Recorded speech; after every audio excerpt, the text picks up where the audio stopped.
off to the war as a chaplain. Wish I could have gone as a drummer. Of course we all have our hours of suffering. I know I do, teaching those tiresome children all day. Meg, you would have half a hard time as I do when they have march. How would you like to be shut up for hours with a nervous, fussy old lady who keeps calling Josephine, is never satisfied, and worries you till you're ready to fly out the window or cry? I know it's not a crap, but I do think that washing dishes is the worst work in the world. I don't believe any of you have a trying hard time anxiety, for you don't have to go to school with impertinent girls who laugh at your dresses, insult you your nose is nice, and label your father who's a rich. I think you mean light. You understood what I meant, and don't listen, Joe, it's a boy. And that's why I do it. Really, Joe, you were old enough to leave off boyish tricks. Don't you remember? You're finally invited to your first truly grown-up party. Mrs. Gardner would be happy to see Miss March and Miss Josephine at a little dance, December 26th.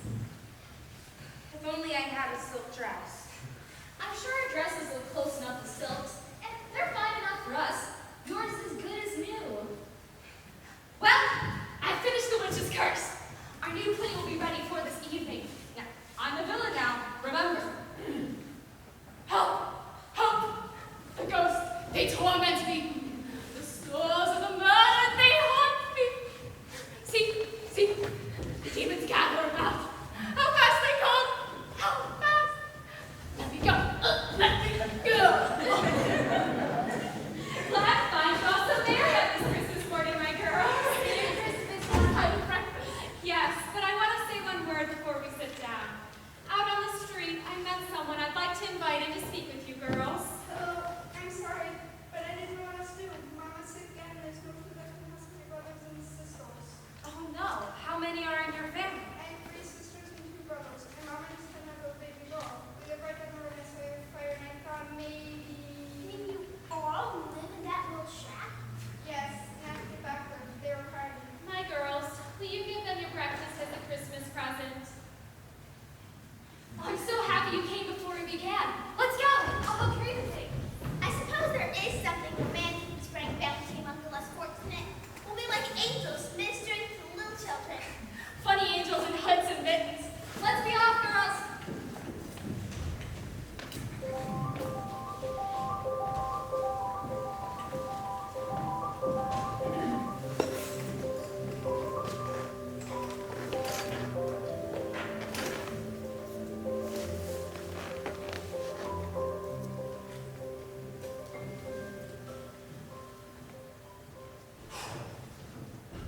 Annie, how could you be so careless? I'm sorry, Mama. Do you think anyone will notice? Of course they did.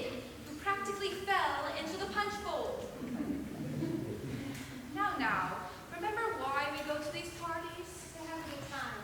Of course, but everyone is watching you, especially the higher class young gentlemen, and that is the eye you want to catch. They want to see a beautiful, clever, and accomplished young woman that you are, not a giggling girl who falls into the refreshment table. Yes, Mama. Don't fret, my pet. Let's find your friend Miss March. She has such a sweet way with her. It will keep the young men fluttering about both of you all night.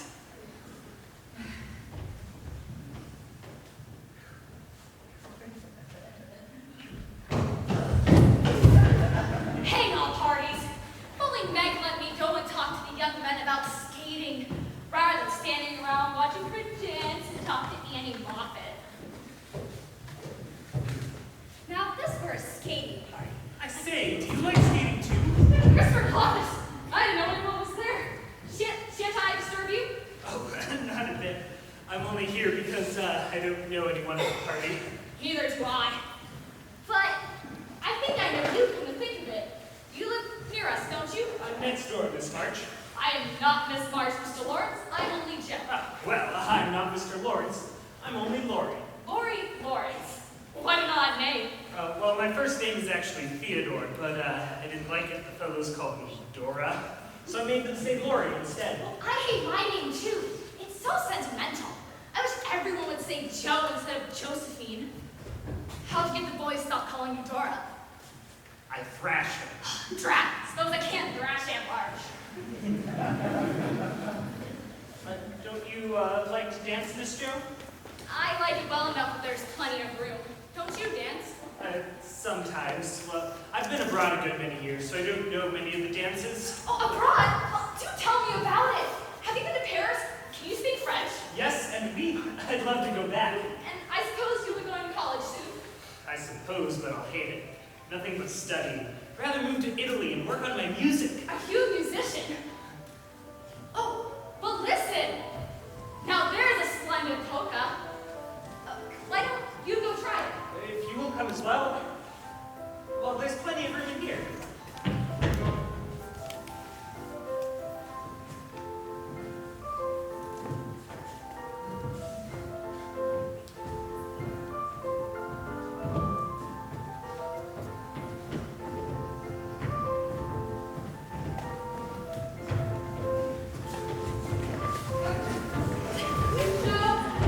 I've sprained my ankle. Oh, I knew you'd hurt your feet in those silly high heels. I'm sorry, but I don't know what we can do except call a carriage or stay here all night. Would you let me take you two home?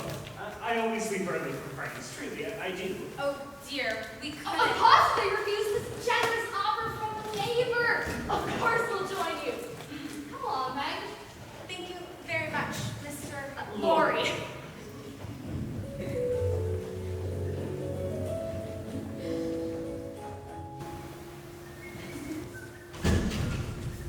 Oh, I'm so sorry, but if it wouldn't be too much bother, could I stop here for a bit? Well, of course. Are you hiding from something? Not exactly something. What are you up to, Miss Joe? Done any more skating recently? Not yet. I wish you'd come over so we could skate together again. Won't your grandpa let you? I think he would if your mother asked him. He's not going to think of it himself. He's far too stuck in his books. Mr. Brooke, my tutor, doesn't stay with us, you know, so once he leaves, it's just grandfather and I. Oh, well, why don't you come over now? I would, but, well, my lessons with Brooke didn't go very well yesterday, and grandfather's in one of his moods. Oh, dear. Well, you best go face him before it gets any worse. I know I would. I'm not afraid of anything. I don't believe you are. And again, you haven't met grandfather in some of his moods. I don't believe I've ever really seen him. Do you happen to have a picture? Oh, yes, here. Well, I know now I shan't be scared of him, for he's got kind eyes. Though, his mouth was grim, and he looks as if he had a tremendous will of his own. He's not as handsome as my grandfather, but I like him. Why, thank you, ma'am. So, you're not afraid of me, eh, young lady? Not much, sir. And I'm not quite as handsome as your grandfather? Not quite, sir. And I've got a tremendous will of my own, have I? I only said I thought so. But you like me in spite of it? Yes, I do. Mr. Lawrence, at your service. So much, sir. You have your grandfather's spirit. He was a kind man, but what's more, he was a brave and an honest one. And I was happy to have been his friend. Well, thank you, sir. Indeed. So, you think my grandson here needs some cheering up, do you? Some encouragement? Yes, sir, I do. He seems a little lonely, and young folks would do him good, perhaps. Oh, and we love to hear him play. Beth does love music of any kind. and I- Yes, his music is great, I hear, but I hope he's doing just as well in more important things.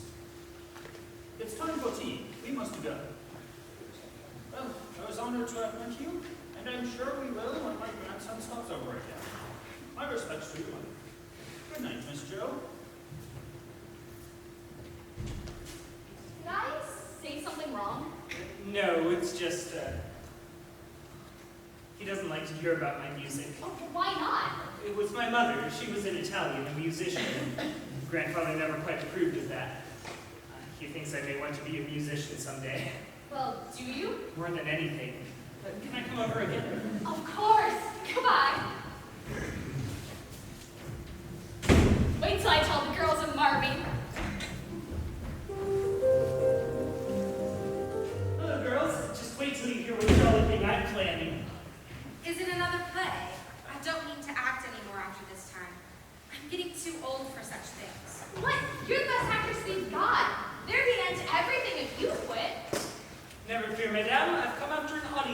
not a performer. Remember that new fantasy play, The Seven Castles?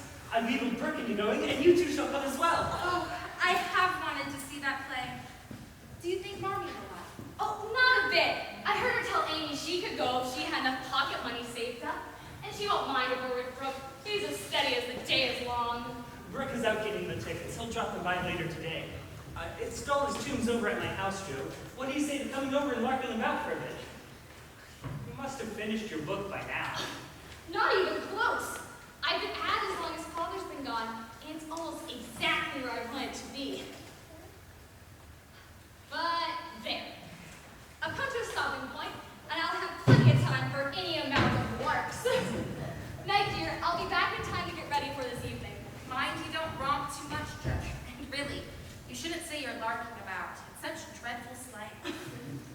Oh dear, let us be proper or we die. I intend to have a jolly good time, whether it's larking or nightingaling. We'll be back. Hello, Meg. Where are those two off to? To Laurie's house, probably off to ride his horses or some such lark thing. Oh, Marmy, Lori invited us to go to the Seven Castles with him and Mr. Brooke today. He already has the tickets. Is it all right? Of course, dear. I know that Amy wanted to go as well. I'll take her and Beth next week when Amy's feeling better from her cold. I'll tell Beth.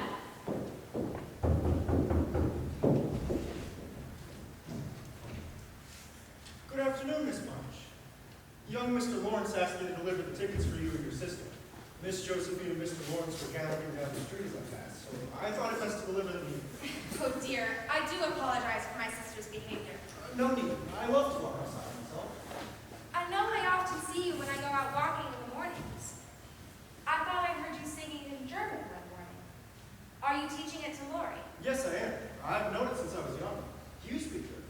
Not very well. My father, who taught me, is away. And I don't get on very fast at home, for I've no one to correct my pronunciation. Miss March, if you're still interested in learning German, I often have the opportunity. I'd be happy to help you look over the book. That would be lovely. I'm the governess for 3 children, and perhaps I can tutor them in German as well, though they can be somewhat trying. Excuse me, please. Miss Margaret Mark. Mr. Ned Moffat? Annie Meg! It really is you, isn't it? I didn't know you lived in such a tiny little house. It's quite like a doll's house, isn't it? Wherever you people have your dresses. Oh, well, my friend's based somewhere. How are you, Annie? I haven't seen either of you since the gardener's party. You were the one with that distracting little bow in your hair, weren't you? Margaret, you're looking well, I see. Yes, well, we come for great tidings in your little life. My mother has agreed that I can have you gone for a week-long visit. Just think, you see so much of me. Oh, and I guess from England, Miss Kate. She knows simply everything about the latest French fashions. And then Clara will be there. And then, of course, the one standing before you, Annie's sadly forgotten brother. And for that reason alone, I beg you to attend. Truly? Well, I asked Marmy about it when you first mentioned the visit, and she already said I'd go. how wonderful! Your delight is our delight, Miss Meg. And fear not, no matter how many distracting little bells are passed before my eyes, I shall not forget your face. Oh, I do beg your pardon. This is your uncle. Oh no, this is Mr. John Brooke. Young Mr. Lawrence. A friend of our family. Charmed. Your service, sir. Madam? Oh, how funny. A tutor over for tea, perhaps? Well, I must be off. Lots of other visits to make. Farewell, Meg. Ta-ta, my darling. Kiss, kiss.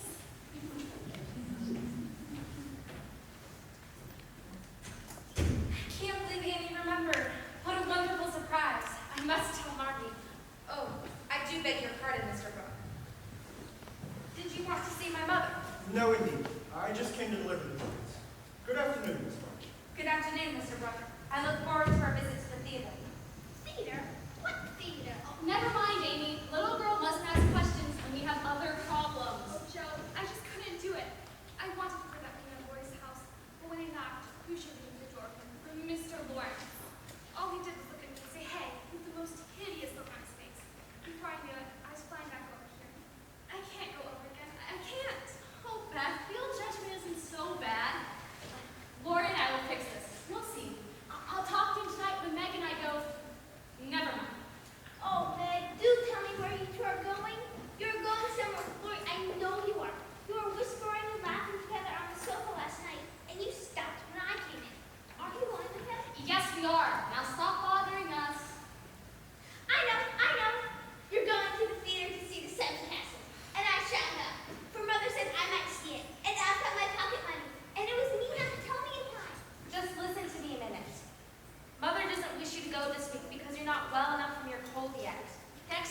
go to bed and have a nice time.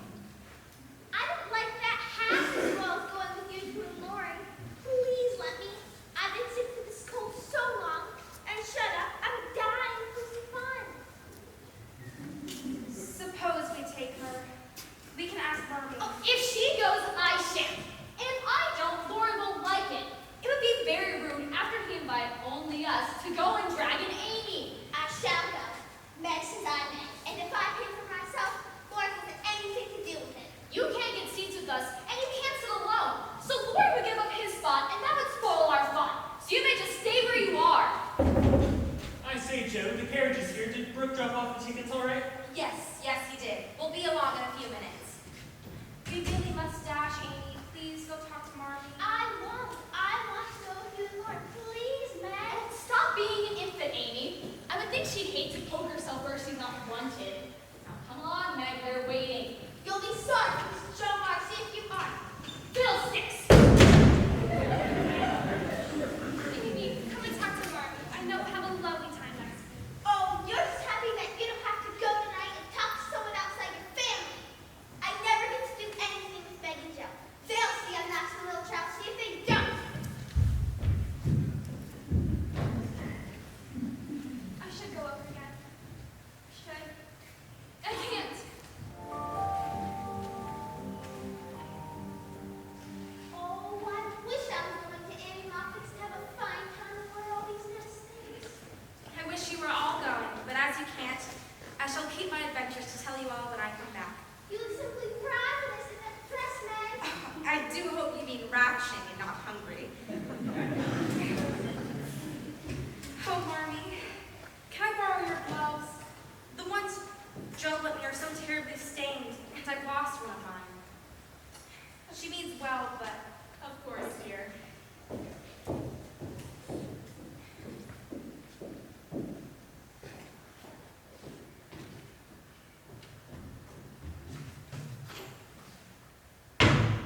Has anyone taken my book?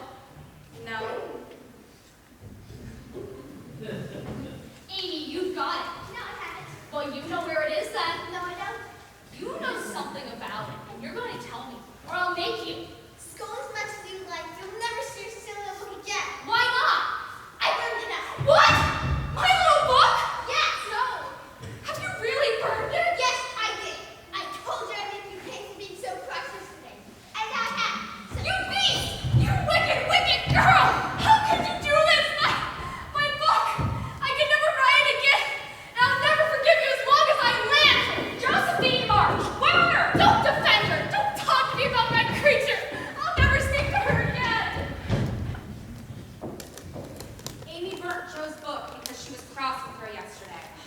Amy, you really burned Joe's book. yes, I did. I don't know why everyone looks at me as if I've killed something. It's just a few stories. And besides, Joe never lets me do anything she gets to do. I want to be noticed this time. She's got other copies. No, she doesn't. She just showed me yesterday. That was all she had. No, not really. Oh dear. No, I really am sorry. You need to say that to Joe before anything else happens. Joe, I didn't know that was the only copy. I was angry with you. Please forgive me, Joe. I'm very, very sorry. I'll never forgive you. You don't deserve it. Well, I like that. After I apologized. Joe is working on her career, Amy. It was a terrible thing to do. Come, let's talk about it.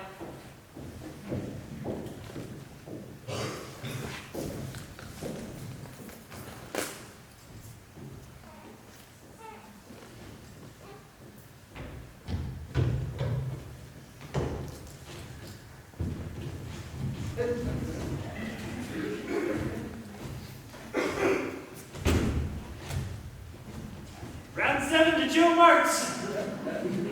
What's the matter, old fella? Oh, nothing. Just having my life destroyed with that sister of mine. What, did Meg use it as packing paper for her trip to high society? Don't joke now, Teddy. I can't bear it. 3 years of work wasted, all because Amy had to be selfish. What did she do, Joe? She was angry that I wouldn't take her with me to the play, so she burned my book. Be glad you don't have sisters. Well, I do now.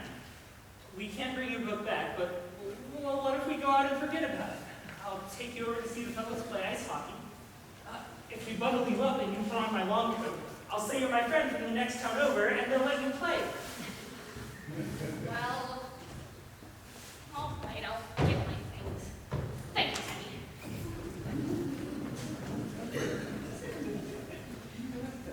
Dear, I thought I was joking here. I'm sorry. Oh, no, you don't have to go, Beth. I'll be on my way in a minute. Are you going over to play on our piano today? I was thinking about it, but I didn't want to intrude. Oh, not a bit of it. The old fellow isn't even around today, and he wanted me to tell you that the house is empty as empty can be around this time of day, and, well, it'd be the perfect time for someone to be playing that old piano, and so it doesn't turn into a heap of dusty wood before it's time. We'll go over, won't you? I might. Thank you, Lord. Have a lovely time, Bethy. Did your grandpa really tell you to talk to her? Oh, yes, he was horrified that he'd scared her off, and he wanted to make it up to her. Well, I'll approve of anyone who looks after my Beth. I'm ready. Let's be off, Lori. Joe, I really am. Let's be off. It's getting dark. Goodbye, dear. My dear, don't let the sun go down on your anger. Forgive each other, help each other, and begin again tomorrow. It was an awful thing to do. She doesn't deserve to be forgiven. I don't know what else I'm supposed to do. I am sorry. I wish I'd never ever done it.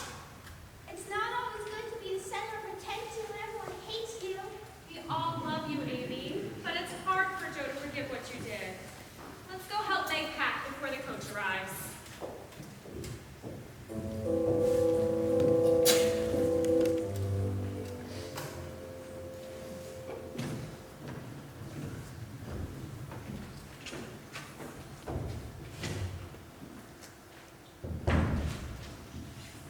Good afternoon. This is Mason. Home to see the Queen. Yes. Yes, and don't forget you're attending the final ball this week. I shall never forgive you if you don't go there and make Meg the center of everyone's attention. Never fear, madame. I'll bring the Prince of England himself out to dance with her if you order me to. But while His Majesty's on his way, what do you say to a bit of skating in the pond behind the house? It's the last we'll have this winter, and well, after the hockey game we have with the fellows, I want to see if you can still beat me. Joe, it's been almost 2 weeks. You promised that the next time we went skating at the cup.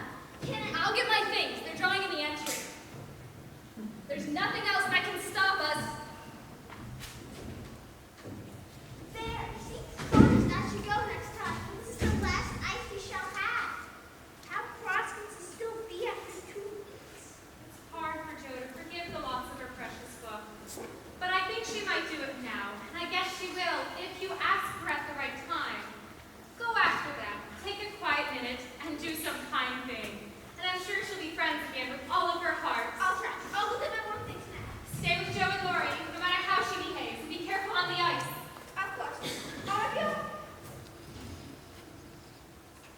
Hello, Beth. Where were you just now? Down to see the Hummels, or over playing the piano at the Lawrences? Playing piano. If only because too wrong. I just can't describe how lovely it is. Our piano never sounded like theirs, ever. I wish I could do something to make Mr. Lawrence learn to composer. You used to both about how the songs I wrote. I know they aren't much, but it might be helpful. I believe he would. What a sweet thought. I talked to Woody on last night.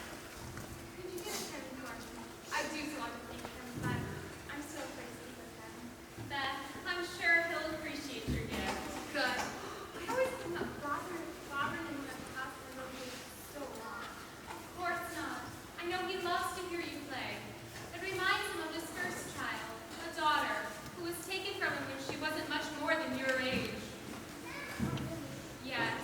So I'm so glad when you found the courage to go over and talk to him. Marty! Beth! She fell in! She fell in! It's all my fault! I didn't call! I didn't care! Where is she? Where's Amy? Lori saved her! He pulled her out of the hole! I didn't Come over to fight Amy. I'll get a blanket. I'll slip up the fire! Are you all right, Amy? Yes. It's cold and wet. Need to get you out of those wet things right away. And Lori, you need to go home and change yourself before you catch a cold. And thank you so much. Not a bit of it. Anyone could have. Just be on my way as long as our patience on meant. Amy, go upstairs with Beth and then come down. Get changed.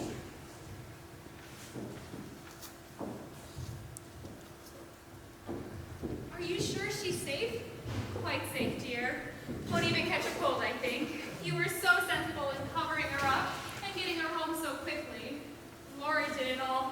I just let her go. Marmy, if she should die, it would be my fault. It's my dreadful temper.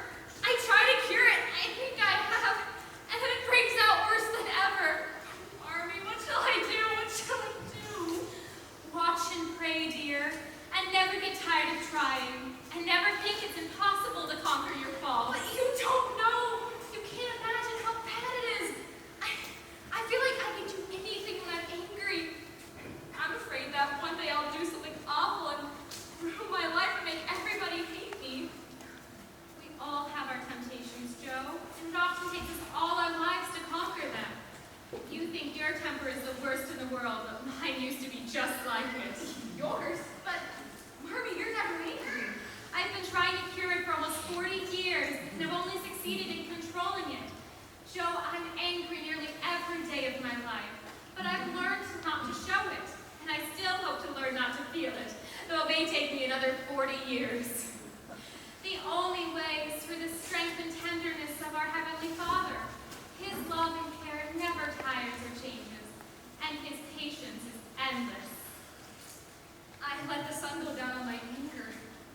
I'm going to forgive Amy, and today, if it hadn't been for Lori, it might have been too late.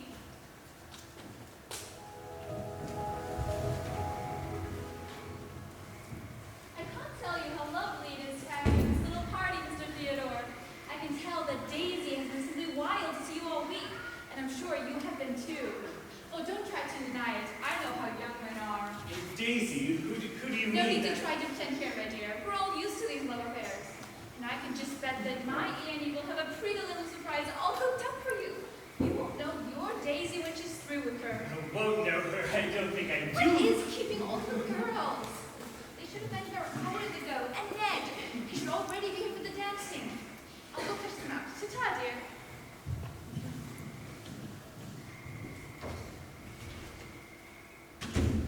The address is right, so this has to be Meg's party. Who on earth is Daisy? Now, Kate and Clara, I expected you to have Annie and Daisy ready on time. We did try, but Annie won't let Daisy out of her clutches. Once I lent her my old dress, there was no slowing the fairy godmother down. Poor simple Daisy didn't know it was coming. She was quite European. Well, we must all be looking our best. Look at how well Ned's turned himself up for the occasion. Mr. Lawton, it is a pleasure to see you again this evening.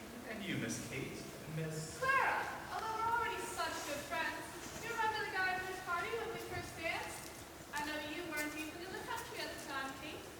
Well, I'm sure your American Christmas parties have little to compare to the ones of my father's estate. So, Well, having been to both over the years, I can't say it is quite difficult to choose between them. Daisy, you simply have to come out. See, I told her she'd be such a little beauty when she really got it in style. And just in time for a certain someone's arrival. Come on now, I want the whole party to smell the dolls. Before that, perhaps it's time that we remove some of the obstacles to love. Of course, Mother. Ned, Mama wanted me to have us start dancing. Now, if only there was someone to partner you with. of course, I would hate to take the chance from one so deserving of charity. Indeed, charity was the last thing on my mind, I assure you.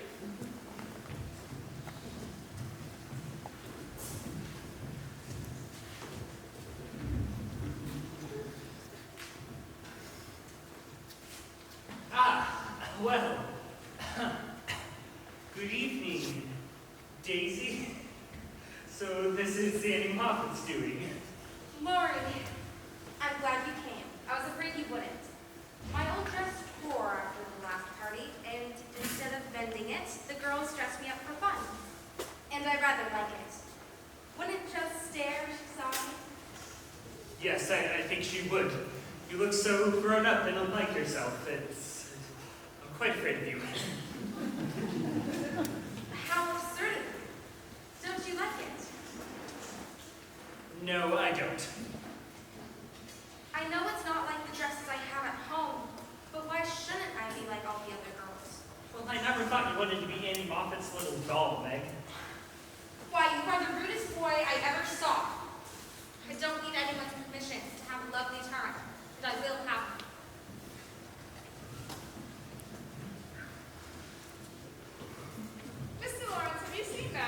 No, just Meg. Oh, so you've been acquainted with our sweet Daisy. No, I don't know any Daisy. Don't be ridiculous, Kate. You must go by something else in their circles. Margie, Max, Meg was just fine with me. Well, come with me. We'll find the independent Miss Meg. I'm sure you and Daisy can learn that by dancing. How old is he? Lori is right about our Daisy's age, I would say. It'd be a fine thing for those girls, wouldn't it? I know he spends all of his time over at their house. Mrs. March has made her plans, I dare say, and will play her cards well, early as it is. The girl evidently doesn't think of it yet. But it was a fine thing you finally got her those dowdy old dresses. You could hardly tell what a beauty she was.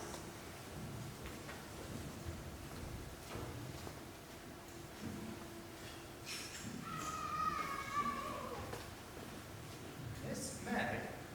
Oh, I thought you were one of those lovely French girls come to visit our party. Oh, Ned, you do flatter so dreadfully. You can't mean half of what you say. True. But ask yourself which half I really mean. Daisy, you and Ned must simply try some of this punch. Mama only brings it out at the parties with the grown ladies and gentlemen, and I assure you, it makes talking to everyone so much easier. Not quite strong enough for my taste, but quite excellent. Miss Meg? Not strong enough? You'll have a splitting headache tomorrow if you drink much of that at your age. I wouldn't, Meg. To the beauty of the night, standing right here before me. Ned Marcus, I believe I promised you several dances. Since there's no one about but children, I know you won't mind taking them now. As you will, madame, as you will. It would be my honor to begin the night's dancing with you. Meg, I'm not Meg tonight. I'm a doll who does all sorts of crazy things. Tomorrow I shall put away my fuss and feathers and be desperately good again. Wish tomorrow was here then.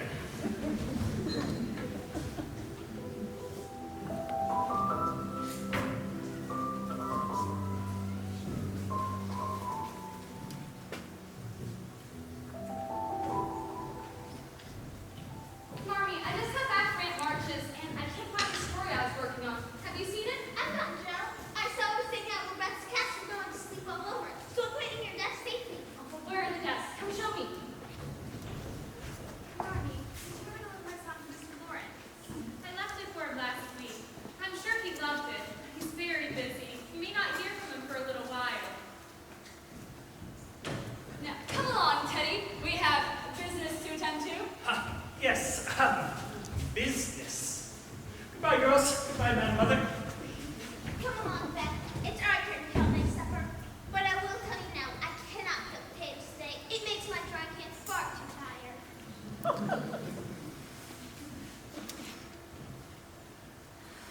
Meg, dear, you're back earlier than we thought. How was your visit at the Moffat?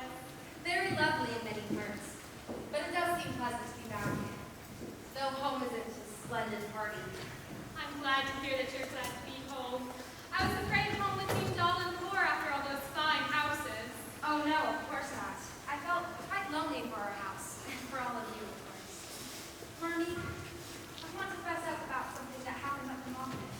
What is it, dear? I know Lori told you that they dressed me up, but he didn't tell you that Annie went and made me over completely. Lori thought it wasn't proper. He said I was like her little doll. I knew it was silly, but they flattered me and said I was a beauty. So I let them make a fool of me. I drank their punch and romped and just acted terribly silly. I'm sorry, Mommy. I knew it was wrong. But I knew it was wrong. But it is nice to be praised and admired. And I can't help saying I like it. Perfectly natural to want to be admired, dear. And quite harmless if you know that your true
have shared your beautiful song with me.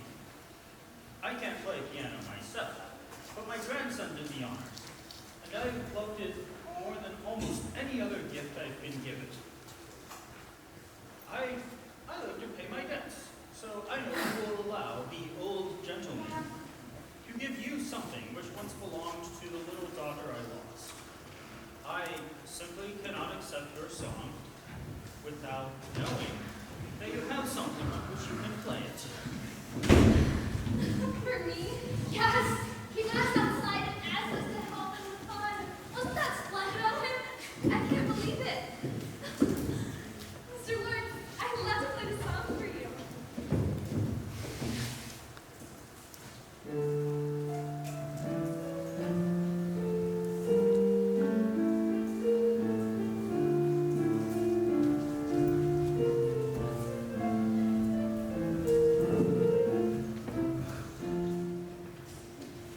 How fortunate that we came upon you, Daisy and Mr. John Brooke. I didn't think I could carry those packages much longer. Of course, but it is just Meg now, not Daisy anymore. Indeed. And I suppose you're still seeing a lot of Mr. Lawrence. Can we look forward to seeing both of you at our next party? My mother sees more of him, as they've been friends for so long. But being rather old, he doesn't prefer to go to parties. Rather old. Whatever do you mean? Well, Mr. Lawrence is a grandfather after all. You sly girl. I mean to ask after you, young man, of course. There isn't one. Laurie's practically still a boy, certainly not of an age where anyone would think we were a couple. Indeed. But what a beautiful portrait you have in this package. I do wish I could draw. Why don't you learn? I haven't time. Your mama prefers other accomplishments I have.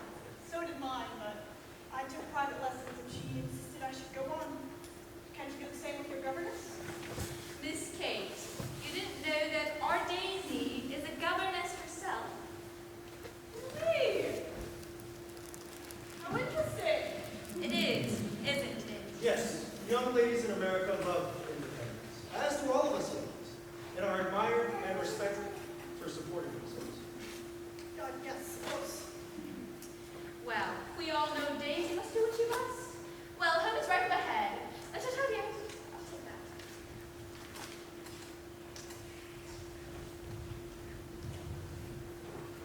I forgot that English people rather turn up their noses at governesses. Tutors also have a rather hard time over there, as I know of my side. There's no place like America for us workers, Miss Margaret. I'm glad I live in it then. I only wished I liked teaching as you do. I think you would, if you had boys with you. I shall be very sorry to lose him, Master. Going off to college, I suppose. And what becomes of you? As soon as he is off, I turn soldier. I need it. I should think every young man would want to go. Though it is hard for the sisters and mothers who stay at home. I have neither. Mr. Lawrence was kind enough to offer me this position while I was caring for my mother in the last years. So I won't leave anyone behind to worry. Laurie and his grandfather would care a great deal. And we should all be very sorry to have any harm happen to you. Thank you kindly. But I won't keep you from your business. May I assist you? Oh, I'm just leaving these books with the children. They've been sick, and I wanted to give them something to do. The house is right this way. That's also my wish. Allow me.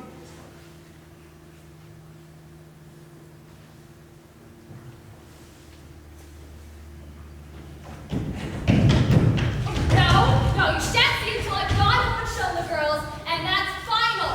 Now back, foul boy. Turn at me no more. Come on, Joe, you know I won't let you alone till I see it. Come now, I've got a secret. So if you tell me yours, then I shall tell you mine. Is your secret a nice one? Oh, isn't it? All about people you know. You really ought to know it, and I've been dying to tell you. Come now, you begin. Oh, all right, here it is. Rival Painters by Miss Josephine March. Hurrah for Miss March, the celebrated American authoress. I knew when we dropped the story off at the paper the other day, they'd snap it up in a heartbeat. How much did they give you for it? $5. Seems like an enormous amount for my rubbish, but it's one step closer to becoming a famous author. Now fess up, young man. What's your secret? Well, I know where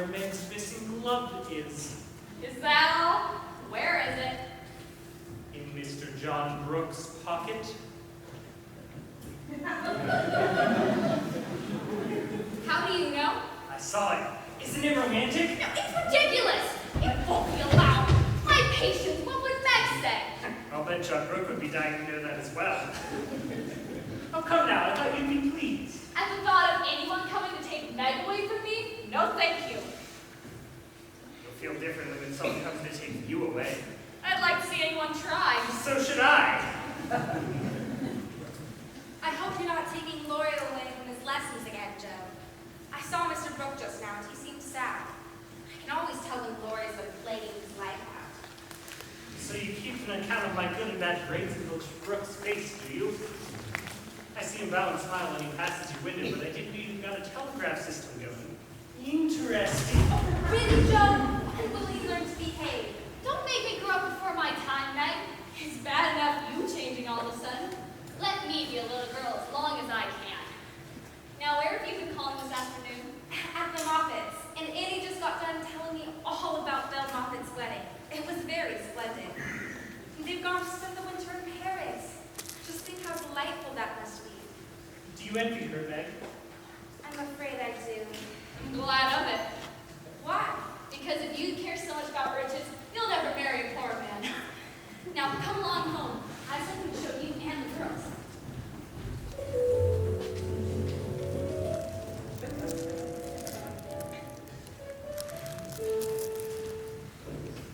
Won't some of you come for a drive? Brooke has been making me study hard all day. I'll hunt up Joe outside and see if she'll come as well. Thank you, Lori. I'd love to go. Me too. Anything I can do for you, Madam Mother? No, thank you. Oh, except call at the post office if you're passing by here. It's our day for a letter from Father, and there wasn't one there this morning. But there may be some delay on the way, perhaps. Oh, hi, Meg. Hello, Meg. Hello, Marmy. Oh, God, Teddy.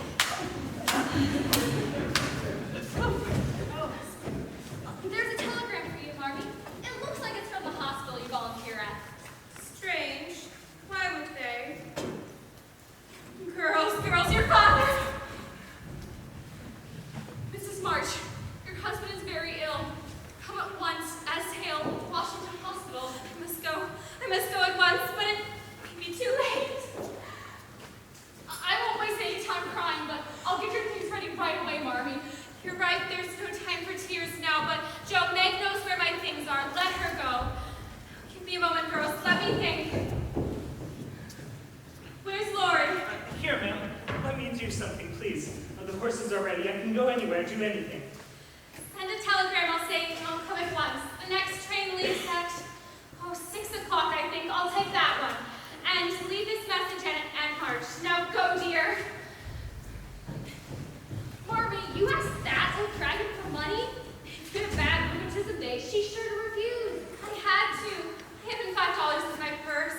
I can't imagine that she refused at a time like this. Well, you have more faith in her than I do. She always croaks when you ask for 9 pence. Had I better go to the hospital and let them know you won't be there? Yes, please. I'd quite forgotten. And Joe, on your way, pick up these things at the drugstore. Now come upstairs with me, girls. We'll help Meg finish packing. Meg can finish the mending on my winter as well.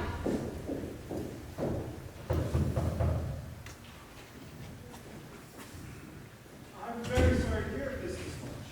Are you all right? I'm well enough, or I think I am. Or I don't know. Miss March. Meg.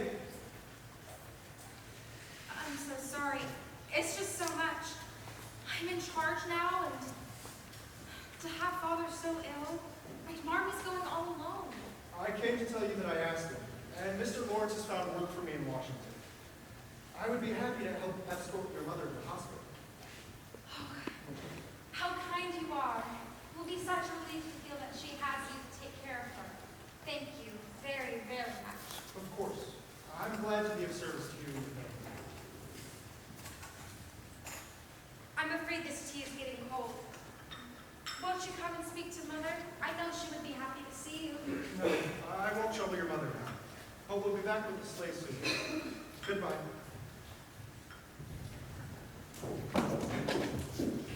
Here's your tea, Marmy, dear. It's gone cold, Meg.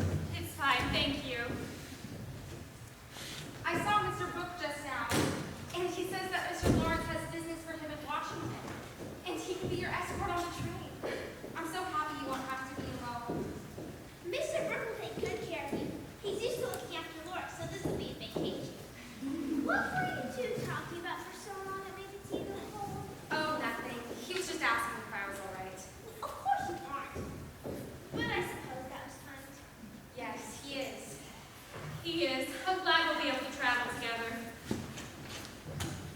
sent a telegram.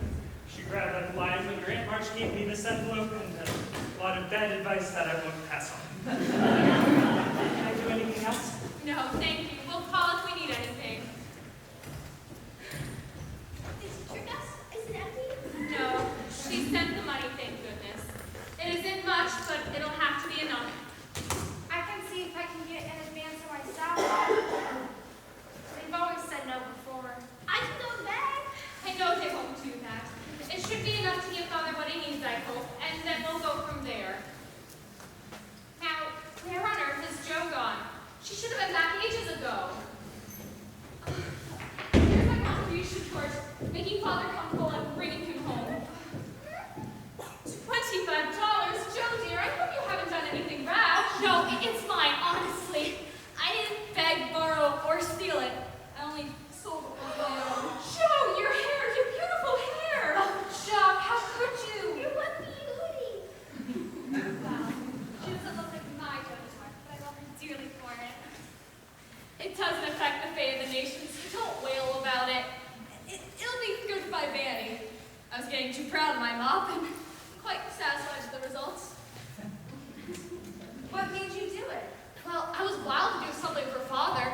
I would have sold the nose raw off my face if anyone would have bought it. And then I saw some hair, marked $40, not nearly as thick as mine. It's the only thing I had to sell, so I rushed in and asked them what they'd give me for it. Already? Joe, what the dickens have you done? Are you trying to make a porcupine of yourself? Bye, dears. Hope you keep busy. And remember, never be fatherless. Don't fret about it. You will, Marty.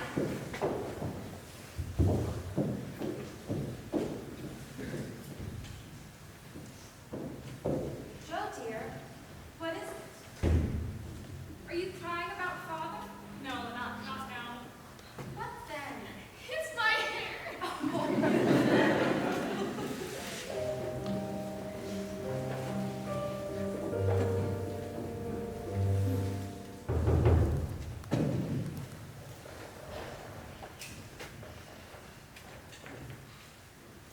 Miss Beth, I know your mother's still awake, but it's my little sister. Oh no, what's wrong with her now? It's so cold outside. Hopefully I frozen she won't stop coughing. She's still coughing? Oh dear, I wish Joe was around. She said she'd go for some kind of help. Oh, she's still writing. And Meg's working on her winter dress.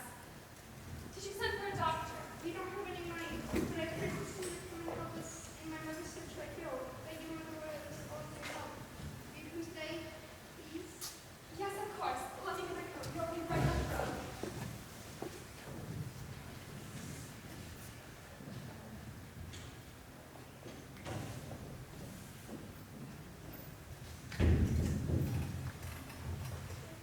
Dear Mother, it is impossible to tell you how happy your last letter made us.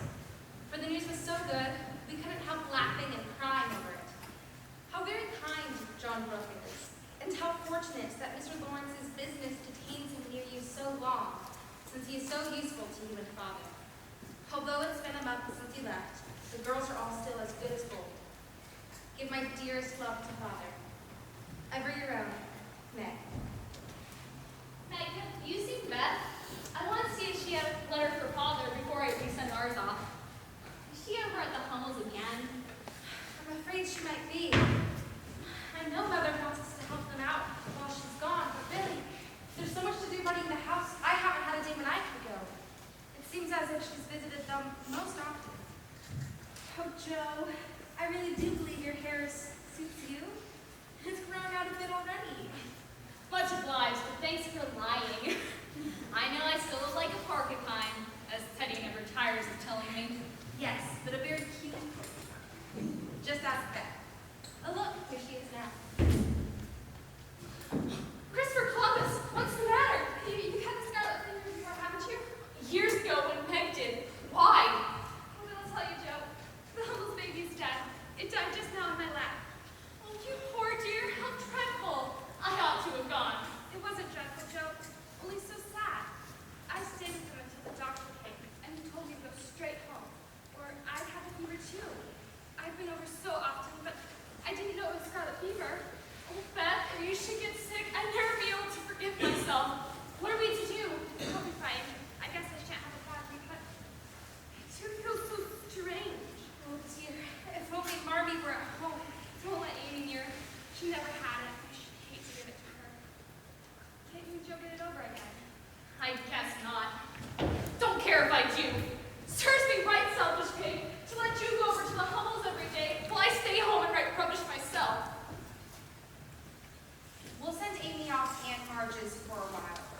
and Joe and I can stay at home for a few days to amuse you.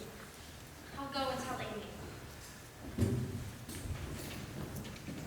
Hello, Joe.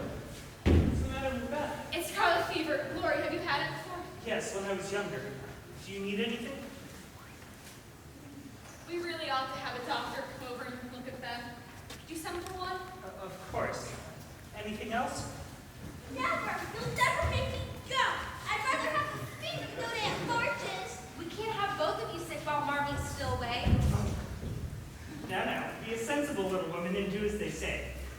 You go to Aunt March's, and I'll come and visit you every day and take you out, driving or walking, and we'll have capital times. Won't that be better than moping here? Will you really come every day to see just me?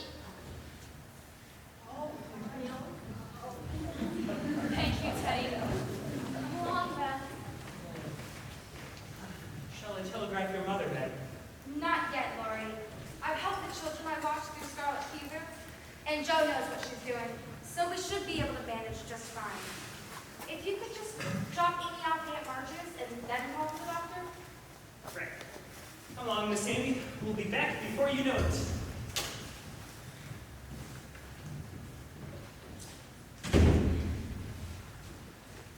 We'll be just fine.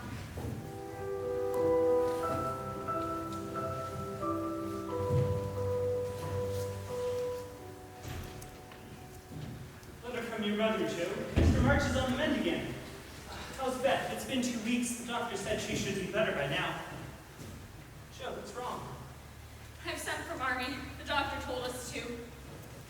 Joe, surely it's not that bad. Yes, it is.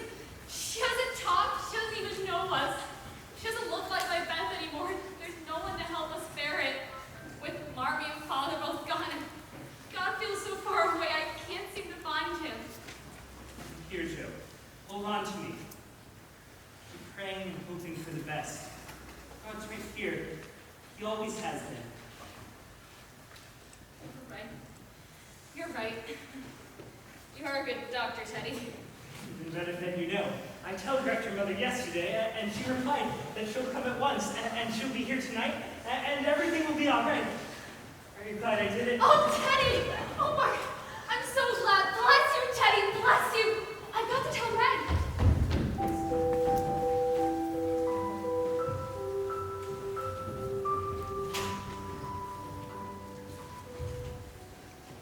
The doctor said we'd see some change around midnight. I wish Marmy were here. God spares Beth. I never will complain again. If God spares Beth, I'll promise to love and serve him all my life, even more than before. I can't believe it's almost Christmas time again. And last year we were all upset because we didn't have any presents. No. Marmy, look at Beth. The fever's turned her skin dim, and she's breathing easy. Oh, thank you, God. And my girls, there's one more miracle for us all. Here's another Christmas present for the March family. Merry Christmas, my girls! Father!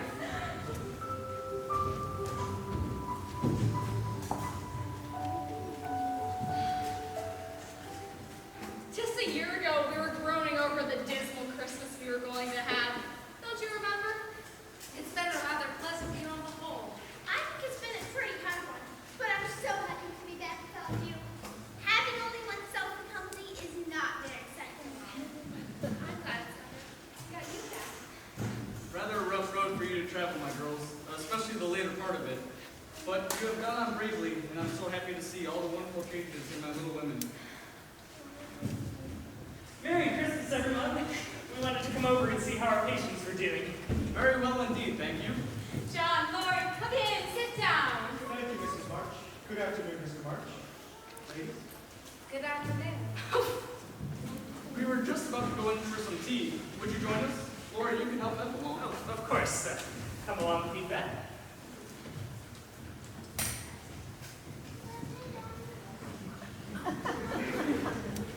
Marmy, you call that man John? Yes, we started calling him John when he was helping Father in the hospital for so long. I wrote you about him stealing Meg's glove. I know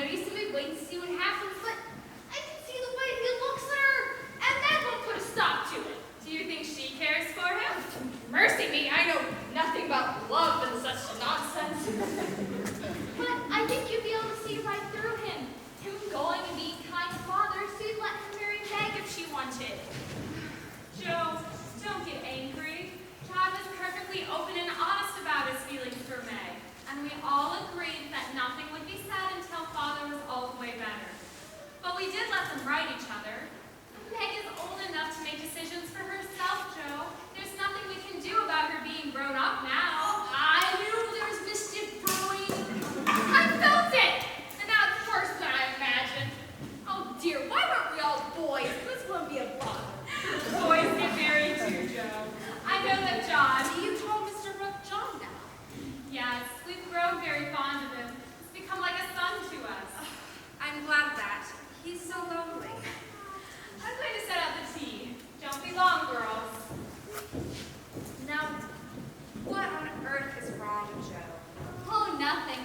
Just wondering how long it will be before your John comes and takes you away. Don't say my John. It isn't proper or true. I can't say anything till he speaks, and he won't. I'm far too young. Really, Joe, you're so aggravating. I'm not about to swoon into anyone's arms yet. I'm so sorry. I'm terribly sorry. Your mother was wondering if Miss Jo knew where the small silverfishes were. Oh, I'll get them. I'm sure Meg can help you with anything you'd like.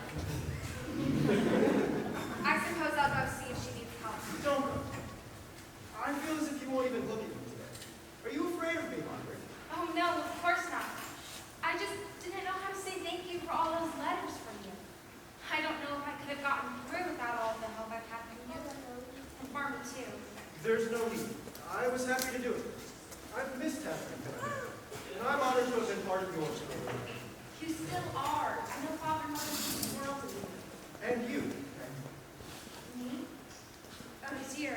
I won't trouble you. I only want to know if you care for me a little bit. I love you so much, dear.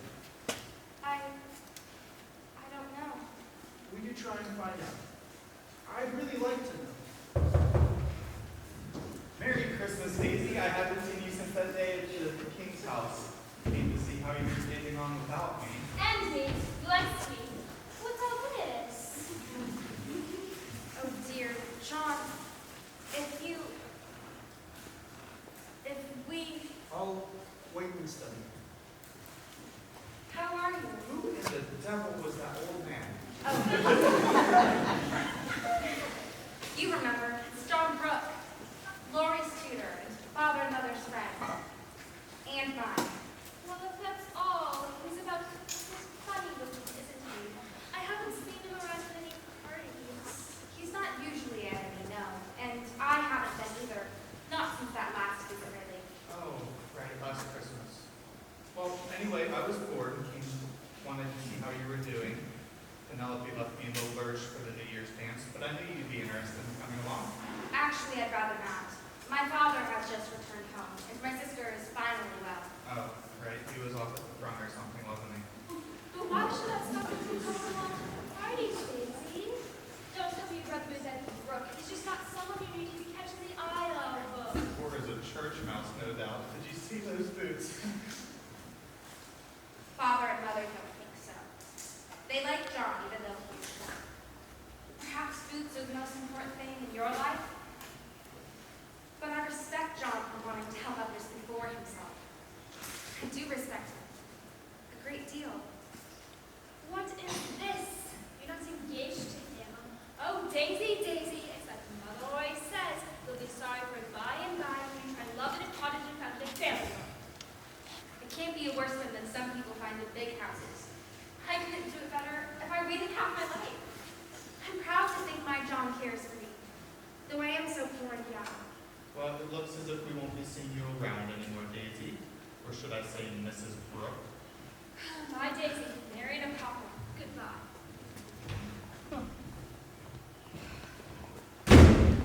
I think I have my answer now. Thank you. Are you willing to wait and work together? It may be a long wait, but I promise I'll be there for you every step of our way. Yes, John, I will. Meg, Marvin was wondering. Sister Jo, congratulations.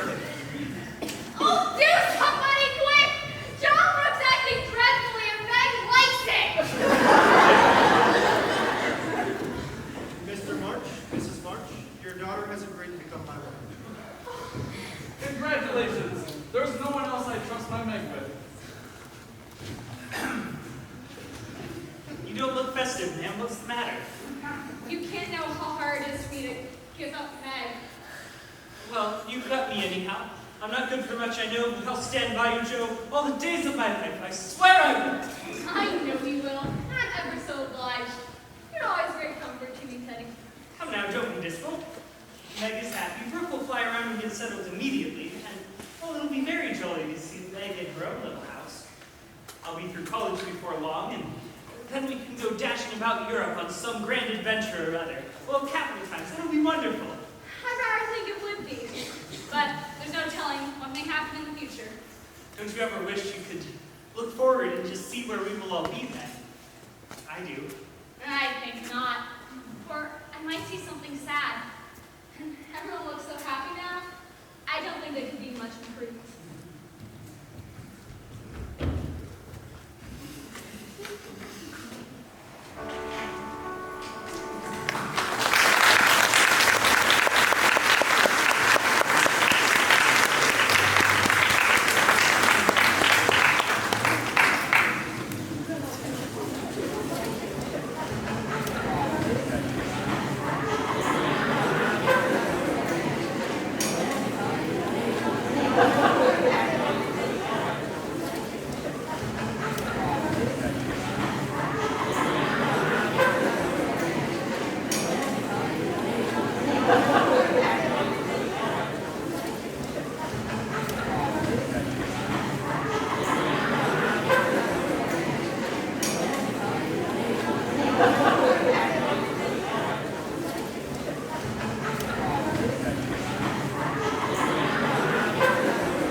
Now, shut your eyes and hold out your arms. How's the new mother? Happy as a queen. And how's Brooke? His leg has been doing ever so much better since he came back from the front. He's been waiting on Meg hand and foot. Where is everybody? Why didn't you tell me before I came home from college? Because I knew you'd fly like a fool the minute you heard. But now you're here, you have to close your eyes. No, thank you, Beth. I shall drop it or smash it. Well, then you shan't see your nephew. All right, fine. But you must be responsible for damages. I know you'll do wonderfully.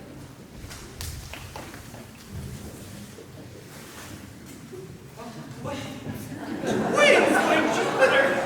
See, they love you already. I knew I could finally get a joke over you. Go away to college and leave us to deal to you.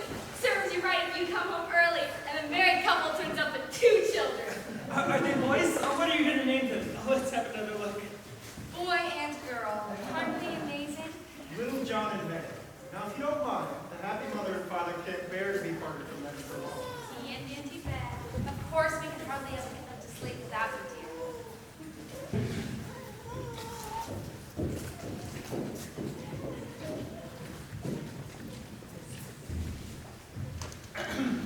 Teddy, leave some room for breathing. But I haven't seen you for a month, Joe, and you get more standoffish every time I do. I'm starting to think you're tired of your boy. I'd like my boy a lot better if he gained some sense. You're almost through college, and here you are teasing as if you're 15 years old. Go away, Teddy. I'm busy. With what now? I know Amy took over Caravan March from you. You that busy with your writing? Well, I am. I sell a story a month in the local papers, and I'm still working on my novel. Though, I need some new material. Maybe travel somewhere. You know, I still want to go abroad. When can we go dashing about London and Paris, doing as we please, like we always planned? When I become as famous as I've always wanted. Otherwise, I'll never get there. I wouldn't be so sure. Joe, Lori, I have the most exciting news. Amy, you're back home early from Aunt March's. What is it? Well, you know how Aunt March goes abroad every few years, like she always talks about. Well, she's going next month, and she wants me to go with her. Oh, Joe, I'm so sorry, but Aunt has asked me to go. You know, I've been her companion these last 2 years, and she says there's so many things for an artist to admire and learn from in Europe, and I'm so sorry. I wish you could have gone, but you know how Aunt is. Thank you for telling me, Amy. I am very happy for you. I know I'll help your art. I'm so sorry for you, Joe. But I'm glad you'll be here with me. You're always so stronger when you're around. Yes, I'll stay till you're feeling better, dear. No, I will. Good old Joe. Come, let's tell your mother. I promise, you'll get your chance someday.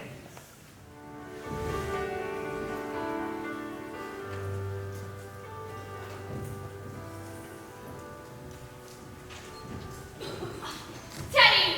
Hail the conquering graduate! I can't believe we're old enough to be saying that. However did you get through? Oh, you know, paid the professors, pleaded for grades on bended knee, and, you know, a little bit of studying. Ah, yes, just a bit. Now you must have a nice long holiday. Oh, yes, I intend to.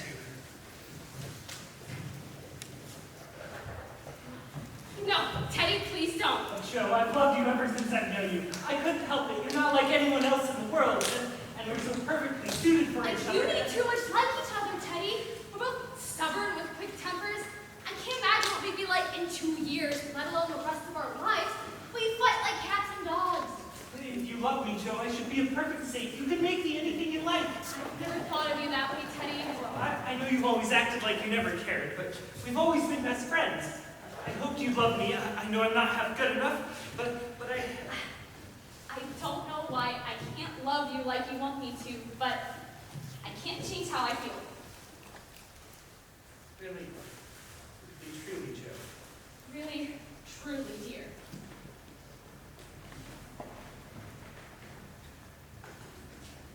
It's someone else, isn't it? Someone at the paper where you drop off your stories. Of course not! Don't be absurd, Teddy. I have the least idea of loving anyone. But you will after a while, and then what about me? You'll love someone else like a sensible boy and forget all about this trouble. I can't love anyone else, Joe, and I'll never forget you. Never! Yes, you will! You will get over this after a little while and find some lovely girl who will adore you. We will quarrel constantly. We can't even get through a proposal without fighting. I don't believe I will ever marry. I know better. You think so now, but there will come a day when you'll find someone and care for him and love him tremendously and live and die for him. I know you will. And I shall have to stand by and see it. Be sorry for this someday, Joe.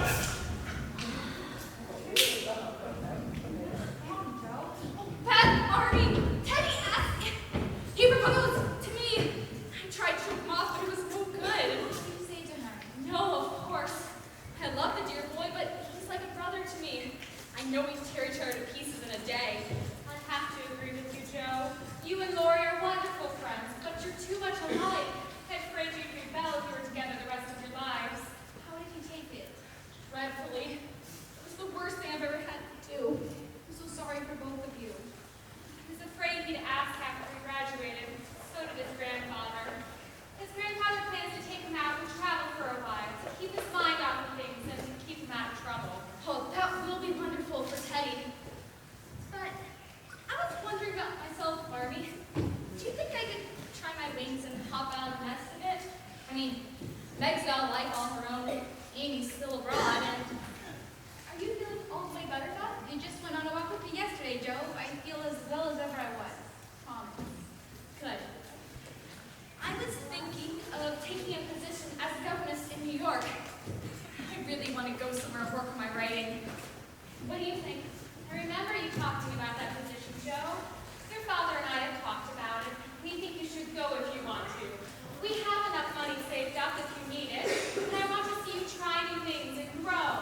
Just remember, you always have a family at home that loves you. As if I could ever forget. Don't stay away too long, Joe. I miss you all the time. I'll be back in a flash, my great novel all written. And I'll shower just upon all of you, just you wait.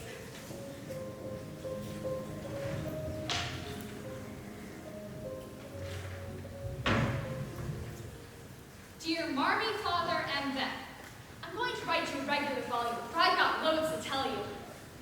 I'm sorry to hear Beth isn't feeling as well as she was when I left. I was hoping these summer months would help her feel all the way better. Make sure she's getting all the rest. My writing is going pretty well. Still haven't written that novel, but it's well on its way.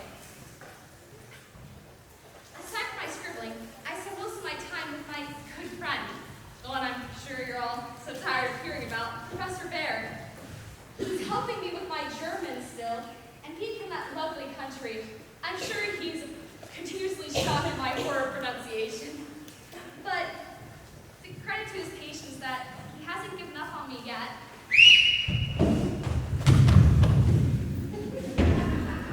Oh, good evening, Miss March. Hello, Mr. Joe. We're playing Zoo. Mr. Bear's my excellent. He's escaped. Mom always lets us do what we like Saturday afternoon. Doesn't she, Mr. Bear? And he's always my elephant, and I'm always the zookeeper. I give you my word it is so. If we make too loud a noise, you shall say hush to us, and we go more soft. Oh, not a bit, Mr. Bear. You can join us if you want to, Mr. Joe. Well, I suppose you want like an eagle to go with your elephant. Watch out below, children. The eagle will carry you off where your effort will never find you. That's right. No, the excellent eagle we friends. Best friends. Well, if that's what you want, it might not be such a bad thing. Indeed, no. I would gladly fly with this eagle were afterwards made for flying. Now you little ones should be back on your way to your mother and father and not playing with your governess or her tutor anymore. Aw, but the tiger can escape and chase the elephant. Chase the elephant! Methinks your father and mother are done with work. Come with your husband and we'll find some. Have we still our German lesson tonight, Miss March? Of course, Mr. Bear. Oh, and while we're at it, I can continue your sewing lesson. You're sure as popping buttons again. I suppose you haven't much time to get to them between all of your German students, and if you insist on teaching your friends as well. I only repay the favors that you graciously give me. I have not forgot when you see me struggle with the needle and scheme to sew on my buttons. You think to yourself, he will not see what I do. He will think his buttons brought new and say, well, but I have eyes and I see much. I have a heart and I feel sanctuous. Come, little lessons ended now between friends. It's not so much to give. I suppose. Well, thank you again, and I'll see you tonight after I finish my letter. Oh, and my story. I should get it published next week with the revisions they wanted. And you can finally read some of my work. I can't say it's my best, but it's what sells. I will be happy to read whatever my friend writes. Now goodbye, Eagle, for a short while only.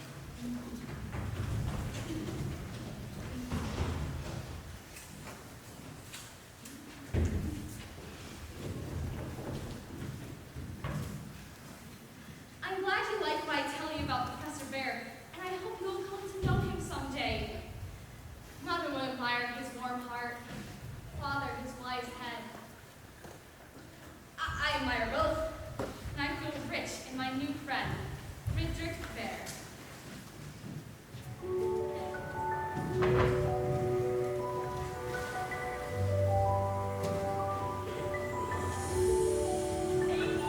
There you are. Cordelia, Victoria, it's so lovely to see you again. It seems like so long ago. It was, and I have finished sculpture proving. How are yours coming along? Not nearly as well as I hoped. Rome took all the vanity out of me. After seeing the wonders there, I felt too insignificant to live and gave up all my foolish hopes of becoming a famous artist in despair. And why should you with so much talent and energy? That's just why, because talent isn't genius, and no amount of energy can make it so. I want to be great or nothing. I won't be commonplace, so I don't intend to try anymore except for my own enjoyment. I'm simply sketching a record of all the beautiful places I've been to share with my family back home. Well, I haven't given up hope on an artistic career. Nor should you. Your art in class was always far superior to anyone else's. Always the truth, Helen. It sounds so nice to be complimenting my little sister. People often feel the need to point out only the hard truths. I do like to mix in some of the positive. Well, where are your ambitions going now, if not to art? I intend to really enter into society and try to make a difference there. You have already. I've heard so many people talk about you here in France. Fred Gunn especially. Even the Duchess. You haven't heard from an American, have you? One of my oldest friends is visiting this season. Another art student? A musician, or he was. It's Laurie, you remember? And I'm not sure if he has an occupation at the moment. And how will that suit this ambition? I can already see how that suits you. We'll keep our eyes open for your American friends.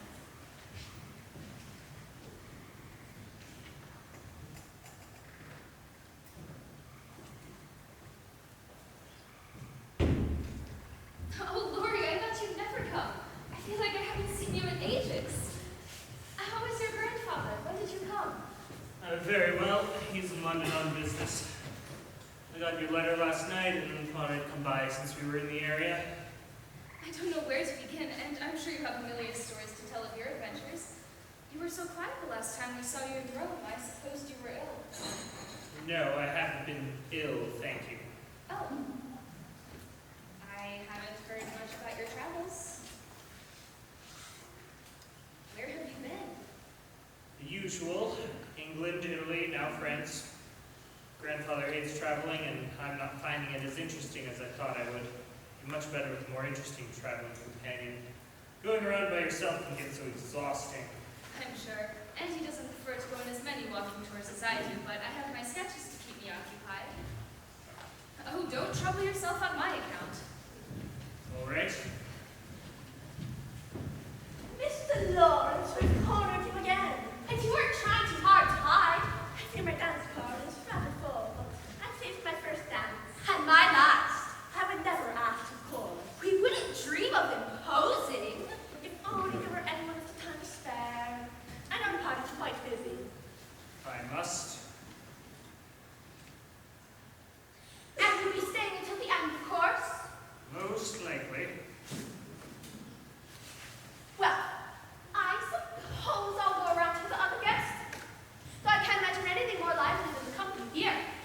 Mr. Lawrence has an air of exotic excitement at every occasion.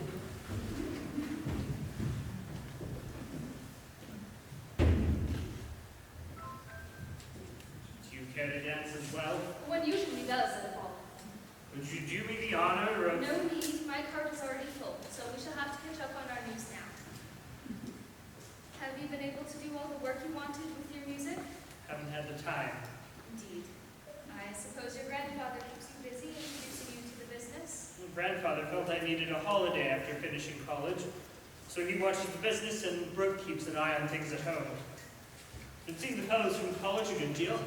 They know all the most fashionable places. Those are the only places worth seeing. Lori, what are you doing just now? Watching you. No, I mean, what do you intend and wish to do? Smoke a cigarette, if you'll allow me. But I suppose learning to smoke has taken up a good deal of your free time as you bored yourself traveling the world. I wish you'd do me the favor and try to wake yourself up. Do it for me, will you? I could if I tried. Try then, I give you leave. I don't understand what's happened to you since you left to go abroad. Do you want to know what I honestly think of you? I'm dying to be told. Well, I despise you. Why, if you please? You are contented to be petted and admired by silly people instead of being loved and respected by wise ones. With money, talent, position, health, and beauty. Beauty, you say? You like that, you old man. It's the truth, so I can't help saying it. With all these splendid things, you have every chance for being good, useful, and happy, and instead you are lazy and miserable. Pray go on, it's quite interesting. I thought you'd find it so. Selfish people always like to talk about themselves. Am I selfish? Yes, very selfish. I've been wanting to tell you my opinion since I first saw you here, and I may not get another chance. Here you have been abroad nearly 6 months, and done nothing but waste time and money and disappoint your friends. I suppose you've forgotten about all of us who care about you, and I can't help thinking what Joe would say if she saw you now. The usual. Go away, Teddy, I'm busy. I know. Joe wrote to me about it all a long while back. I can't help wishing you'd bear it better, Teddy dear. Don't. It's her name for me. Oh, Mr. Lawrence! What did you do? Pardon me? Oh, it was all that you reforming ways, Miss March. I suppose you have been in society long enough to know. These men say we can make them what we will, but the insignificant try to do them good. They'll laugh at us! If you want to keep Mr. Lawrence's attention, I wouldn't give any more advice. You found him, Amy. I recognized him from your sketches. This is Lori, of course. He tried to bow out, but I told him you've been looking all over for him. What, before you intrude on your union.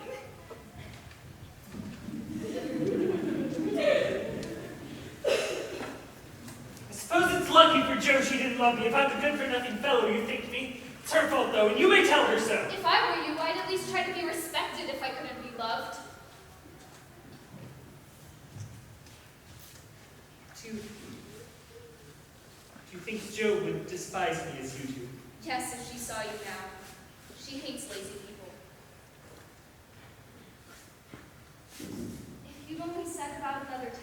some sort. You'd soon be your hearty, happy self again and forget your troubles. That's impossible. Try it and see. You don't have to stop loving Joe, but you can't let this destroy your life. There, I won't lecture anymore, for I know you'll wake up and be a man in spite of that hard-hearted girl. Thank you for your advice, Mademoiselle. Lazy Lawrence is duly chastised. I've made an illustration to go with my fable. Here's you lounging on your couch. And here's one I did of you when we were younger. I've kept it to remind me of home, but I shan't be selfish. Have both and decide which you prefer. Much obliged. Oh, you missed opening that, Mr. Lawrence. Oh, no, 5 card Cassandra Ball. But I still have a spot for you left on my card later on. You can't mean to spend your whole evening in here. I've opened a spot on my card. Shall we dance this evening, mon frere? Unfortunately, I have an engagement with grandfather in England. There's a boat this evening for every boy who doesn't wish to be despised by the best girls in the world. Au revoir. Bye. I'm glad he's gone. Yes, I am.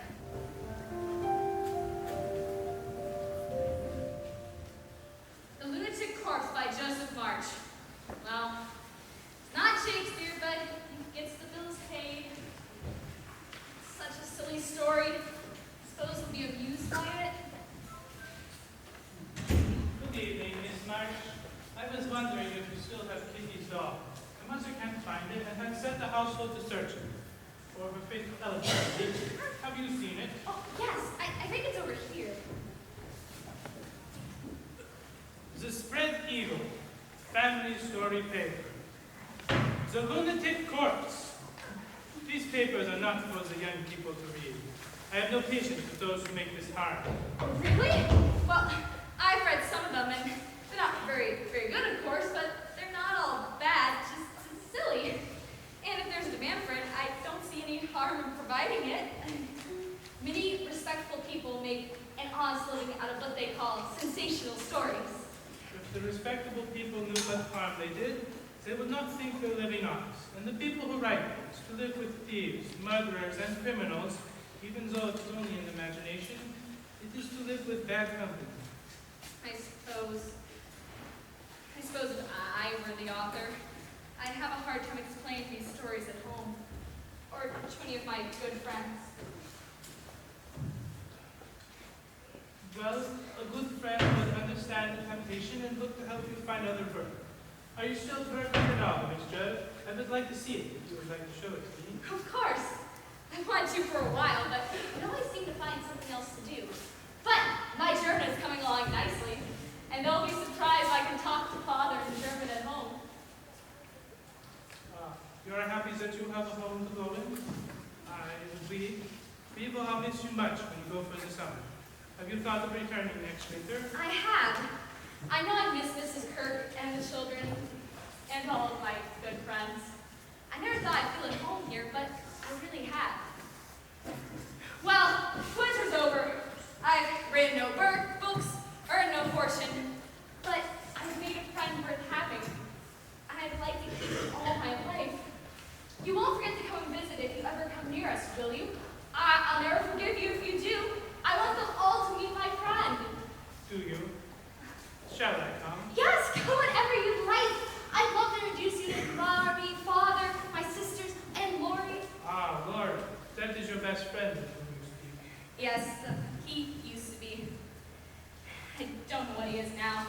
He's been abroad, and I haven't heard from him in months. I haven't heard from Mother and Father either. Oh yes, how stupid. I have this letter for you that I picked up this morning when you were around with the children. I have been saving it for just such an occasion. Oh good, it's Marmy's handwriting. My friend, Miss Joe. No, Beth's taken a turn for the worse. She said she was feeling poorly this spring, and now Marmy thinks I'd better come home. I will send for your tickets without delay. Is there anything I can do but pray for your dear family and your sister? No, that's all. Thank you so much for everything. I can't believe I'm leaving already. I've got to tell the girls. They'll miss you. What will the elephant do for our best friend now? Oh, the eagle will still be there. I must dash, but I'll say goodbye before I go. It is not for me. I must not hope it now.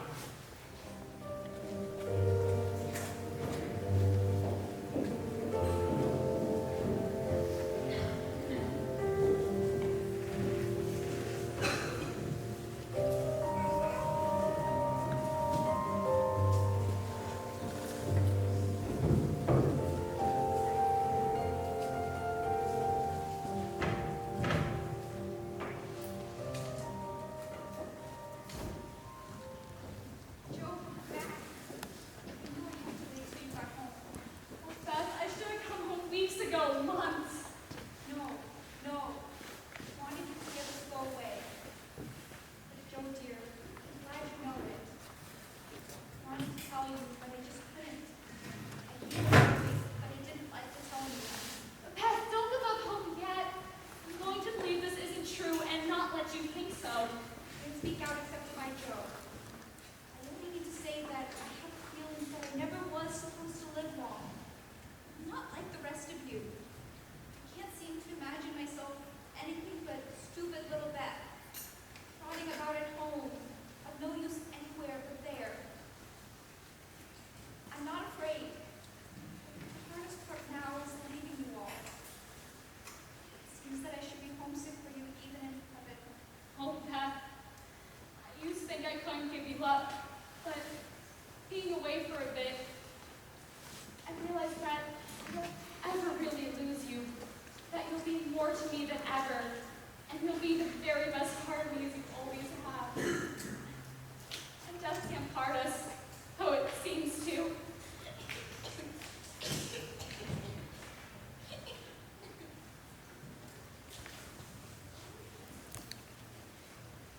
If it really meant that much to you, Joe, then I don't feel as if I'd wasted my life. It's such a comfort to know that someone loves me so much. It feels as if I'd helped them. I know I shall be your Beth still, to love and help more than ever. Of course you will. You have to go now. It seems that I lose a little more each day, with the tide going out. I do wish I could wait for Amy. I couldn't go without seeing you. My Joe. My Beth.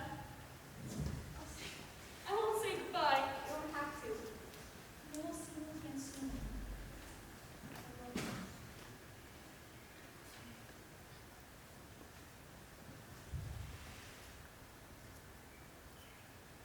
See you soon.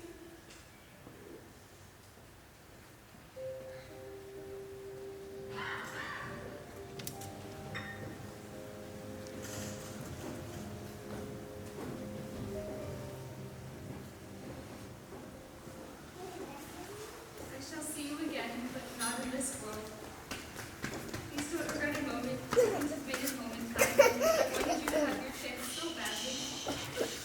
I love you with all my heart, and I will see you before too long. Your loving sister, Beth. Oh, Beth.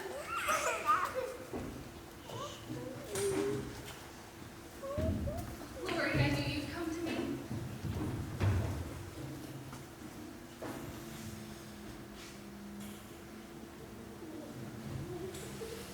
How did you get away from London? From all you wrote me, I know you have so much to do with the business already, and your music. All the pieces you sent me were so wonderful. I had to come, Amy. Grandfather is breaking his heart over it. He's already traveling home. Maybe I wish I could do something, say something, comfort you for the loss of dear Beth, but I can only feel, and You didn't say anything. Beth is well and happy, and I must push her back. But I dread the going home, much as I long to see them all. poor Amy, as if you grieved yourself that day. Come, I'm going to take care of her, so come and walk about with me, little Amy. Lazy Lords is quite informed thanks to my lady's commands, and maybe it's like you said. I still care about Joe, I always will, but I was able to see exactly how. She's my sister, and I can't even think of marrying her anymore. We would kill each other within a week. Some people just aren't suited for one another. You need someone to gently prod you along and then encourage you to flare up when you really need to. If only I had someone around who knew how to manage me as well as you would. Have a much easier time of it. Now life can't be that easy, can it? And walk this way if you'll come with me, will you, Amy? Yes, Lord.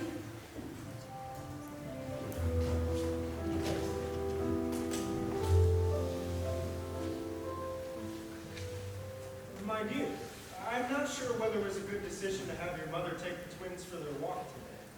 Judging from that greedy look in her eye when she took them away from you, we may never see them again.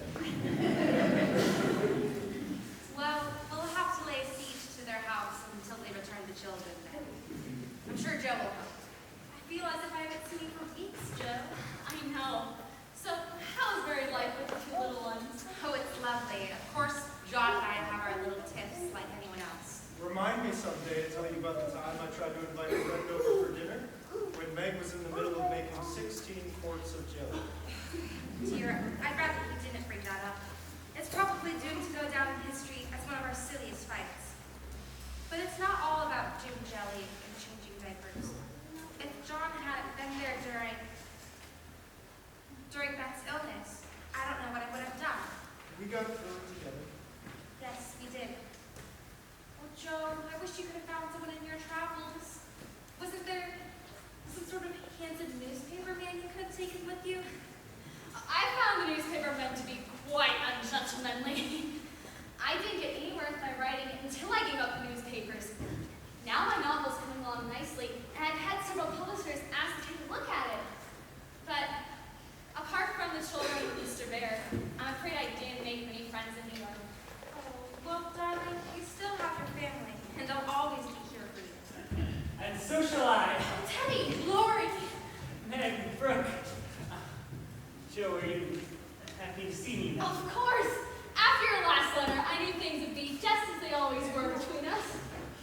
Well, why are you back so soon? Well, Amy wanted to come home, so I brought her. Her mother has got her in the park, and there's no getting my wife out of her clutches. Your what? Oh, the dickens, now I've done it. You've got married. Yes, but please, I'll never do it again. Get off, you ridiculous boy. Tell us all about it. Well, I did it to please Amy. Now, Lori, didn't I train you not to lie? Amy did it to please you. It's all the same, you know, her and I being one. Grandfather wanted to come home, and well, I couldn't leave Amy alone with Aunt March, so I settled the matter by saying, let's be married, and then we can do as we like. It was about 6 weeks ago in Paris. Quiet affair, even in our happiness, we didn't forget that. Well, why didn't you let us know after? We wanted to surprise you, and Amy did want to get married in Paris. Oh dear, you'll go on as you began, and Amy will rule you all the days of your life. I don't think I shall mind much. She's the sort of woman who knows how to rule well. Well said, my lord. Oh, Meg, Amy! I can't believe you're married. You're not my little Amy anymore. I hear you've been lecturing that boy. Please don't stop. He needs it ever so much. I see your mother fetching father from next door. Let's go meet him before she tells him all our secrets.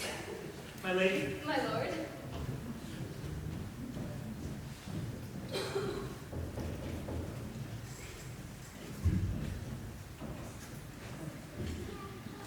Oh, Mr. Bear, I'm so glad to see you. And I have seen you smart. But no, you have a pardon. I've seen them outside. Oh no, it's just family. My sister and friends have just come home. Remember Lori? He and my youngest sister just been married, bless the children. I've been enjoying this party. If you wish it, you have been ill, then? Not ill, just tired and sorrowful. We've had much trouble since I saw you last. Oh, yes, I know. My heart was sore for you when I heard of the passing of your back. When business took me to this city, I knew I would stop no matter but that. I'm so glad you did. My family will love to meet you. Will you be staying long? As long as you wish it, Miss March.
no, I didn't.